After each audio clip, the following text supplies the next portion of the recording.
Olá pessoal, sejam bem-vindos a esta videoaula. A aula de hoje é sobre contrato de consignação, ou também chamado contrato estimatório. No início da aula é importante a gente já começar com um exemplo prático. Imagine que alguém, um médico, tenha a intenção de vender o seu veículo. Esse médico ele não conhece ninguém interessado na compra do veículo, ele não conhece ele não tem uma lista de pessoas que podem ter interesse na compra deste veículo e ele precisa, portanto, de um intermediador, de alguém que tenha expertise para fazer a venda deste veículo para ele. Vamos dar um exemplo, uma garagem especializada em comércio de carros, em alienação de carros, em compra e venda de veículos. É possível, então, que este médico faça um contrato de consignação ou um contrato estimatório com esta pessoa jurídica, com esta garagem, para que ela transfira o seu carro, para que ela venda o seu carro a um terceiro, para quem tenha interesse em comprar este veículo. Então, o contrato de consignação é aquele contrato em que alguém, o consignante, objetiva transferir a propriedade de um bem a um terceiro. E para isso, ele entrega o veículo para que uma pessoa faça essa venda. Ele entrega a posse do veículo para que o consignatário faça a venda.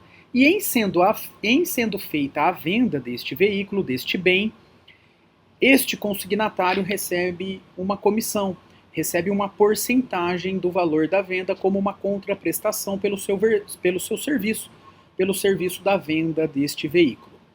Esse é o contrato de consignação, esse é o contrato estimatório. Um contrato que recai exclusivamente sobre bem móvel. Não existe contrato de consignação que tenha como objeto um imóvel. Somente bens móveis podem ser transferidos, alienados, vendidos por um contrato de consignação.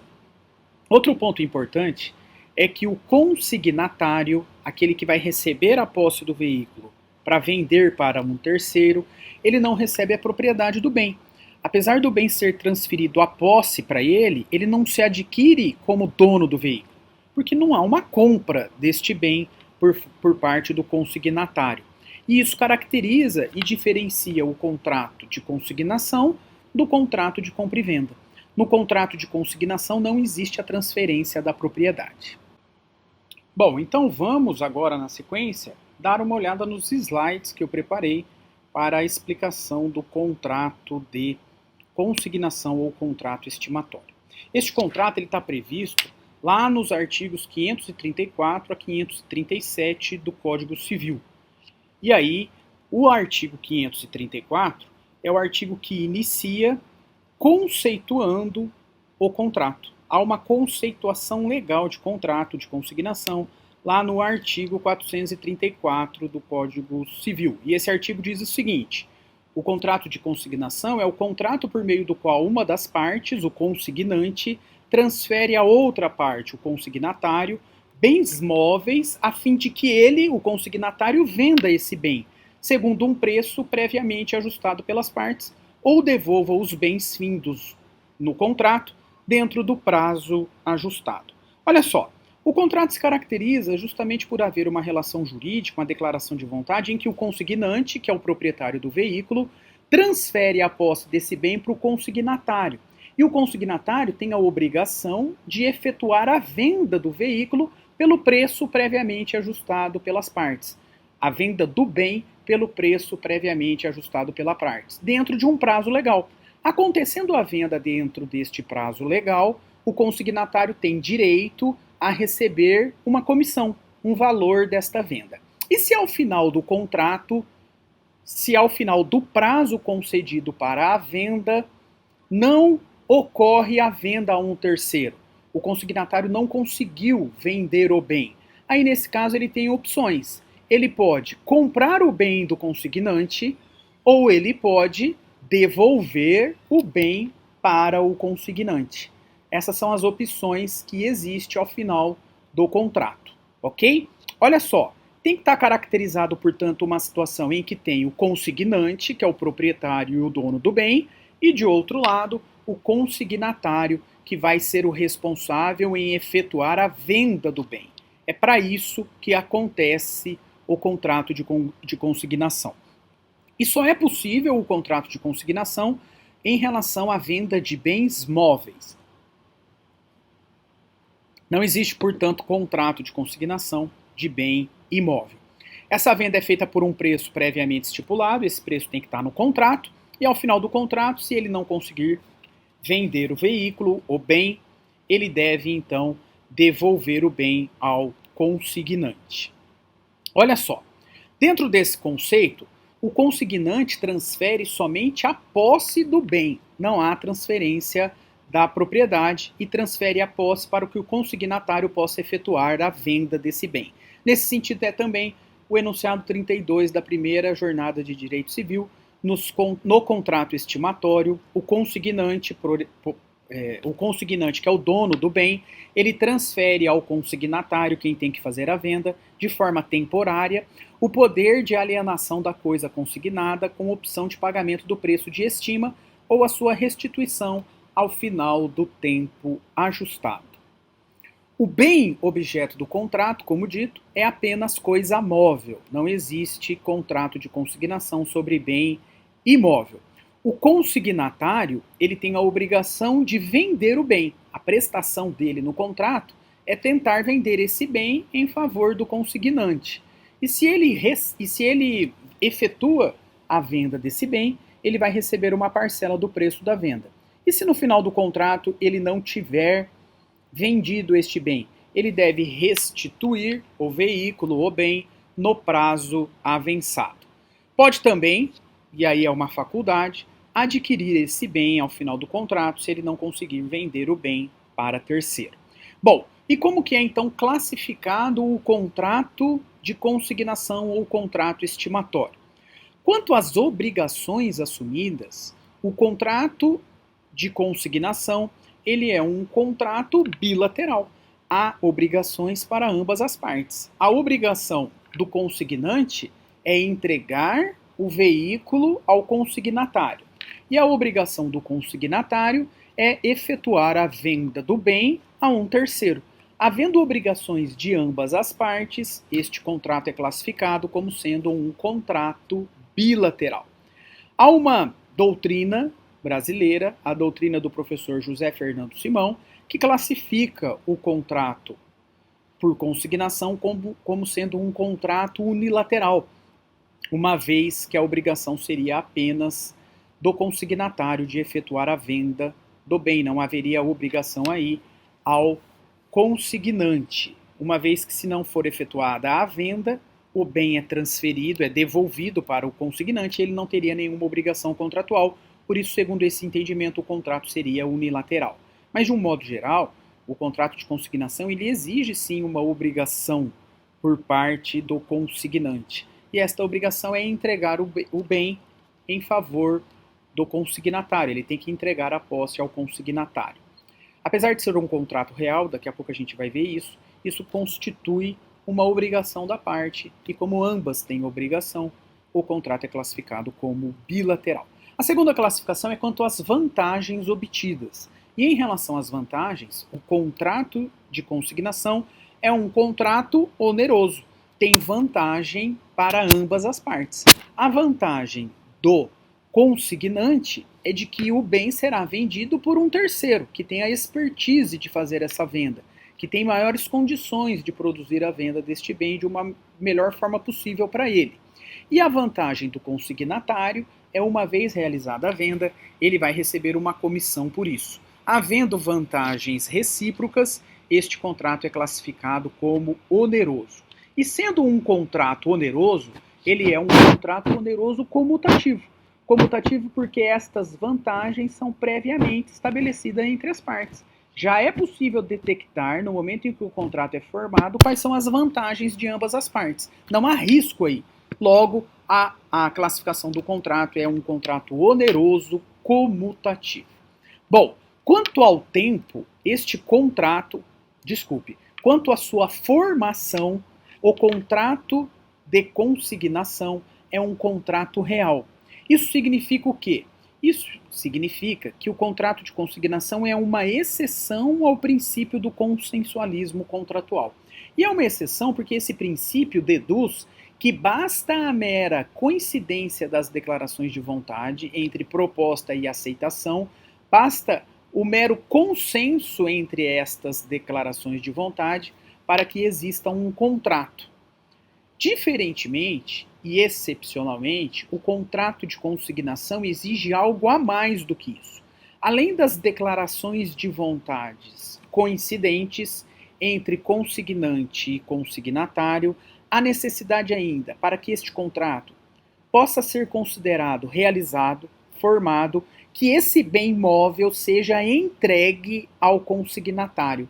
Enquanto não houver a entrega do bem ao consignatário, não existe contrato. Portanto, a classificação quanto à sua formação, o contrato de consignação ou estimatório é um contrato real, exige a entrega efetiva da coisa em favor do consignatário. Por fim, quanto ao tempo, o contrato de consignação é um contrato de duração prolongada ou trato sucessivo. Ou seja, o consignatário ele vai ter um prazo para efetuar a venda do bem. Não é um contrato imediato em que há o cumprimento das prestações recíprocas e numa única vez. Não, é um contrato que se prolonga no tempo. Então, portanto, é um contrato de trato sucessivo. E qual é o tempo de duração do contrato? É o tempo estipulado pelas partes, onde então o contrato vai ser extinto. Vamos imaginar que eu fiz um contrato de consignação para a venda do meu veículo e estabeleci que a parte consignatária terá o prazo de 60 dias para efetuar a venda do veículo. Qual será o prazo do contrato? Se decorrer o prazo de 60 dias e ela não vender o bem, o prazo de 60 dias. E se ela vender o bem antes, é a data em que houver a venda desse bem. Portanto, é um contrato que se prolonga no tempo ou contrato de trato sucessivo. Além disso, o contrato de consignação é um contrato que é informal. Ele pode ser realizado de qualquer forma. A lei não prevê uma forma especial. Pode ser, portanto, um contrato de consignação verbal, pode ser um contrato de consignação por escrito. Se for escrito, pode ser através de um instrumento particular, algo que foi redigido pelas próprias partes e assinado, ou pode ser por um instrumento público. Por exemplo, as partes foram até um cartório e fizeram lá no cartório um contrato de consignação em pagamento. Mas na praxe, normalmente, este contrato ou ele é verbal ou por instrumento particular. Além disso, o contrato de consignação é um contrato pessoal, ou seja, leva-se em consideração as características pessoais das partes contratantes. E por que isso? Porque se eu tenho alguma coisa para vender, algum bem imóvel para vender, e eu vou transferir a posse desse bem para que uma outra pessoa faça a venda para mim, eu preciso confiar nessa pessoa. Porque esse bem ficará na posse dessa pessoa por um determinado prazo. Ou seja, até que seja efetuada a venda ou decorrido o prazo do contrato. Então, esse contrato é feito com as características desta pessoa. Eu tenho que confiar nela, porque eu estou entregando um bem para ela, para que ela possa fazer a venda para mim. As características pessoais das partes contratantes são levadas em consideração. Logo, é um contrato intuito personae. Isso significa o quê? Isso significa que se durante o curso do contrato alguma das partes contratantes falecer, este contrato será automaticamente extinto, porque é um contrato pessoal. Bom, em correlação aos efeitos e às regras do contrato de estimação ou contrato por consignação. O primeiro efeito, como já dito, é aquele segundo o qual o consignante apenas vai transferir a posse da coisa. Ele não transfere a propriedade ao consignatário. A propriedade permanece em favor do consignante. Portanto, ele vai assumir, a partir do momento em que ele entrega esta posse ao consignatário, ele vai ter uma propriedade limitada. Limitada por quê? Porque durante o período em que o bem permanecer com o consignatário, o consignante fica impedido de alienar a coisa. A limitação, portanto, à sua propriedade. Se o bem está em poder do consignatário, não pode o consignante efetuar a venda. Se ele efetuar a venda, esta venda não vai produzir efeitos em relação ao consignatário. Por quê? Porque é uma limitação da sua propriedade durante o período do contrato. A coisa consignada, também em favor do consignatário, não pode ser objeto de penhora ou sequestro pelos credores do consignatário. Olha só, o consignante, que é o dono do veículo, transferiu esse bem para o consignatário, a fim de que o consignatário faça a venda desse bem. No entanto, nesse caso concreto, neste exemplo que eu estou dando, o consignatário ele é devedor de outras pessoas e há ações de execução contra o consignatário. Esses credores vão poder penhorar, sequestrar esse bem que está em seu poder para que ele venda em favor do consignante? É claro que não. Se ele não é o dono do bem, se ele não é o proprietário do bem, este bem não pode responder pelas suas dívidas. Logo, a coisa consignada não pode ser objeto de penhora ou sequestro pelos credores do consignatário. É isso que está estipulado lá no artigo 536 do Código Civil, como um dos efeitos do contrato de consignação. Além disso, quais outros efeitos este contrato também produz entre as partes? O consignante não pode dispor da coisa antes de lhe ser restituída ou comunicada a sua restituição. É óbvio. Se o consignatário está na posse do bem justamente para vender esse bem, e essa é a intenção do contrato, não pode o consignante, por si só, fazer essa venda a um terceiro. Este é um efeito do contrato de consignação ou contrato estimatório. A obrigação do consignatário, finalizado o prazo da venda, é uma obrigação alternativa. O que cabe, então, ao consignante? Cobrar o preço de estima ou ingressar com uma ação de reintegração para reaver o bem cedido. Veja bem, eu concedi a posse do meu veículo para que o consignatário faça a venda no prazo de 60 dias. Decorreu o prazo de 60 dias e não existiu a venda do bem. O consignatário não conseguiu vender o bem para um terceiro. Neste caso, decorrido o prazo de 60 dias, quais são as opções que o consignante tem? Agora, o consignante pode cobrar o valor do consignatário, para que o consignatário efetue a compra do bem. Mas isso é uma faculdade do consignatário. Ele compra se ele quiser. Ele não quer comprar, então aí ele tem que devolver o bem ao consignante. Mas e se ele não quer comprar e também não quer devolver o bem, não devolve o bem ao consignante? Aí nesse caso o consignante tem a opção de entrar com uma ação de reintegração de posse em favor do consignatário. É uma opção do consignante para os casos em que o consignatário não devolve o bem ao fim do contrato. Ok? Essa é uma opção que cabe, então, ao consignante como efeito do contrato de consignação. Além disso, há também a possibilidade, no caso, de ter outros efeitos. E é isso que a gente vai ver agora na sequência, analisando a seguinte situação. Olha só. De quem é a responsabilidade pelo risco da coisa? Vamos voltar ao nosso exemplo. Eu sou consignante e entreguei um veículo para que uma pessoa jurídica faça a venda deste bem no prazo de 60 dias. E como a gente já viu, uma das características do contrato de consignação é que o consignante permanece dono do bem, permanece proprietário do veículo. No entanto, a posse desse veículo está em favor do consignatário. Então vamos imaginar que o meu veículo esteja lá na garagem do consignatário e esta garagem está situada numa região em que, quando ocorre chuvas muito fora dos limites normais, a chuva acaba alagando todo aquele pátio da garagem. E foi exatamente isso que aconteceu no meu caso concreto. Enquanto o contrato estava vigente e o veículo estando na posse da garagem, aconteceu uma chuva muito forte e a água invadiu esta garagem e danificou o meu veículo. Ou, vamos imaginar um outro exemplo. Vamos imaginar que um ladrão entrou dentro desta garagem e furtou o meu veículo à noite.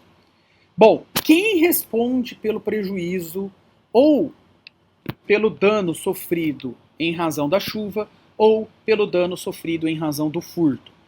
Se a gente levar em consideração a regra geral do Código Civil, a regra geral do Código Civil fala assim, que a coisa perece para o dono, ou seja, o prejuízo deve ser suportado por quem é dono da coisa. E neste caso, no contrato de consignação, quem é dono é o consignante, aquele que deixou o veículo na garagem. Portanto, em tese, seria ele, o consignante, que sofreria os prejuízos destes atos. Mas no contrato de consignação há uma exceção a essa regra geral. E essa regra geral, ela está prevista, esta regra do contrato de estimação está prevista lá no artigo 535 do Código Civil. Lá está escrito o seguinte: a regra de que a coisa perece para o dono não se aplica para o contrato estimatório. Lá está escrito assim no artigo 535: o consignatário não se exonera da obrigação de pagar o preço, ou seja, não se exonera da sua responsabilidade de arcar com os prejuízos, se a restituição da coisa em sua integralidade se tornar impossível, ainda que de fato a ele não imputado. A chuva é um fato a ele não imputado, que alagou todo o seu estabelecimento e danificou o veículo, e nem o furto do veículo é um fato a ele imputado. Ainda assim, é ele o consignatário que responde pelo prejuízo sofrido pelo consignante. Portanto, é uma exceção à regra de que a coisa perece para o dono. Neste caso, o código está privilegiando a vulnerabilidade do consignante, que, em razão da confiança, transferiu ao consignatário, a coisa sem a outorga do domínio, sem a outorga da propriedade. A maior responsabilidade jurídica e ética aqui é do consignatário, portanto o risco é dele. E é essa a razão pela qual o contrato de consignação é um contrato personalíssimo, porque leva em consideração a confiança entre as partes, ok? E por fim, pessoal, qual é a diferença entre contrato de consignação e contrato de compra e venda? No contrato de consignação, como a gente já viu, o consignante não transfere a propriedade do bem imóvel ao consignatário, transfere apenas a posse para que ele, consignatário, faça a venda a um terceiro. E no contrato de compra e venda? No contrato de compra e venda, não. No contrato de compra e venda, a entrega efetiva da coisa se transfere à propriedade, ok? E qual é a diferença entre contrato de consignação e contrato de corretagem? Olha só. Na corretagem, eu também confio a uma outra pessoa, o corretor, a minha intenção de vender um bem. O corretor será responsável em aproximar algum comprador que tenha interesse em comprar aquela coisa que eu estou objetivando vender. No contrato de corretagem, pode ser objeto do contrato de corretagem tanto o bem móvel quanto o bem imóvel. Então essa é a primeira diferença em relação ao contrato de consignação. Na consignação, o contrato é apenas realizado quando o bem for móvel. A segunda diferença entre contrato de consignação e de corretagem é que no contrato de consignação eu transfiro a posse da coisa para o consignatário, para que ele então venda esta coisa para um terceiro. No contrato de corretagem, não.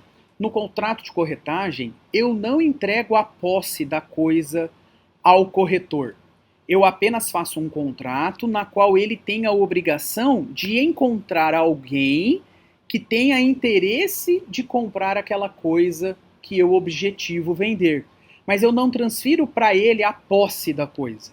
ele não fica com a posse da coisa. A obrigação dele é uma obrigação de intermediar os encontros entre comprador e vendedor, mas a coisa não é transferida, a posse da coisa não é transferida para ele. E se houver esta aproximação entre comprador e vendedor e a compra acontecer, o negócio se realizar, o corretor também tem direito a receber uma comissão, a receber um percentual desta venda. Ok? Espero que tenha sido muito útil esta videoaula para o seu entendimento e qualquer dúvida ou qualquer questão relacionada a esse tema, você pode também compartilhar ali no Classroom, tá bom? Que eu terei o maior honra, o maior prazer em poder responder para você. Valeu, pessoal, muito obrigado e até a próxima.